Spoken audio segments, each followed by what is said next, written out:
Hi, I'm Mrs. Stevenson. Average velocity and average speed.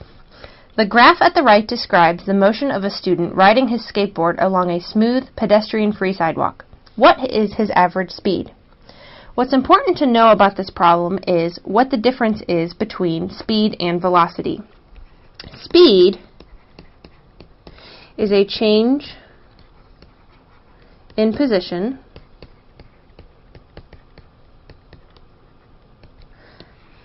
over a change in time.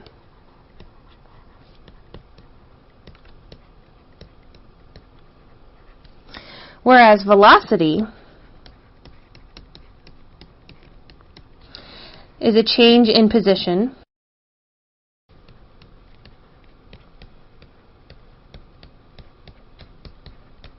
over a change in time,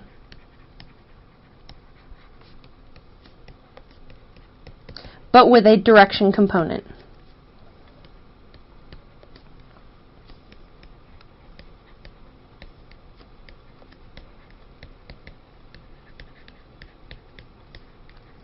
So the big difference between speed and velocity is the fact that velocity has a direction.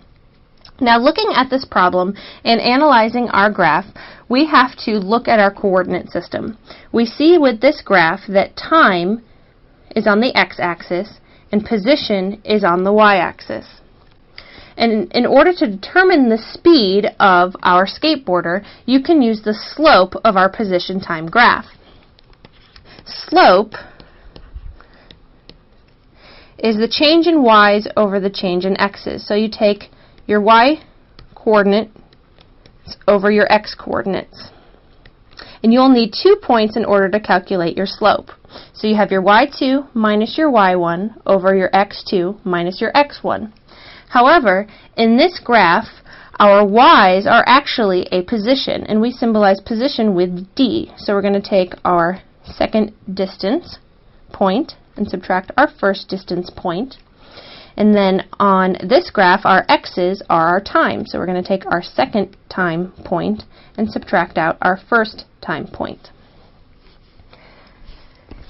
If you look at the graph, we see that we're going to choose 2 points, and choose 2 points that are easy to read. So I chose points that were here and chose points that were here, because they were easy position points of 12 and of 6. And so I need to find the coordinating x point. And we're going to call this point point 2 and this point point 1. And in order to plug in my values into my slope formula, I'm going to look for my second position point, which is 12, which is on my y-axis. And I'm going to need my first distance point, which according to my graph is 6 meters. Now I need to look at my time components, or my x values. I need to go back to my second point first, and if you look at the point, we go down and there's 7 seconds. I'm going to subtract out my first time point. Looking at the graph, I see that's about 3.5 seconds. And our position was in meters. So I'm going to do my 12 meters, subtracting out my 6 meters, which gives you a value of 6 meters. I'm going to do my 7 seconds and subtract out 3.5 seconds, which gives me 3.5 seconds.